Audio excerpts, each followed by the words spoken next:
What information is needed for you to get an audit quote?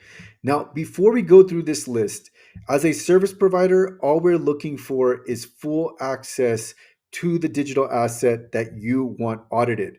So if you keep that in mind, this is fairly intuitive. But I do have multiple bullet points. And the reason why is I want to cover any possibilities.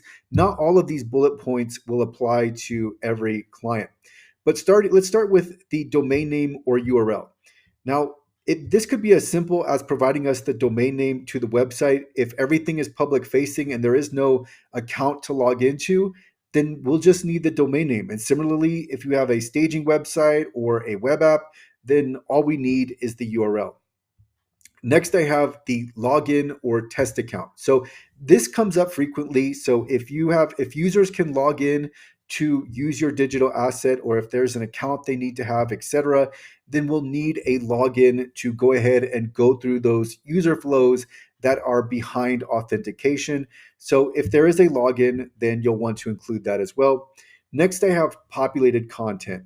And this is really content where it's a part of the user experience, and the user generates this content as a result of interacting with your digital asset. So let's just say the user makes a purchase on an e-commerce site, and they have an order, and it's inside their account, and they can look at that order. Well, because we haven't completed the checkout, then we won't have that in our experience for our account. And so that's where we go back to the test account, and you'll want to provide any populated content so that we can go ahead and include that in the scope and price that out. And so we know to include that in our audit. Next, I have the ability to simulate action.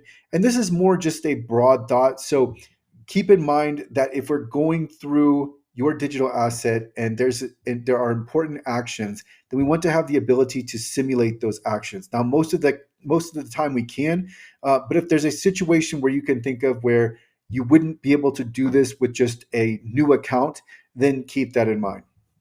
Next, I have any roles or personas. So this can come up with, especially with web apps and mobile apps, where you have different users. So let's say it's just as simple as a teacher and a student.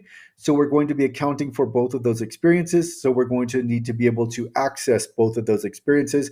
So we might have two different test accounts in this case, but just keep in mind any roles or personas when using your digital asset.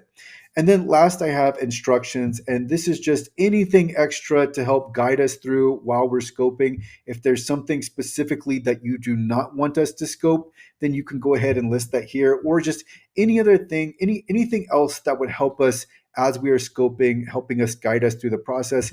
Usually everything is very intuitive for us. We've done this so many times. We know exactly what we're going through and what we're looking for. But if there's something where you think it's unique to your digital asset, or just out of the ordinary, or just something you want us to keep in mind, then you can also add in any instructions. So that is going to do it for this video. This is one in a series where I am answering frequently asked questions about accessibility audits. So I will include the full playlist in the description for this video, as well as other resources to help you with your accessibility project. So that is going to do it for this video. We will continue on with the next.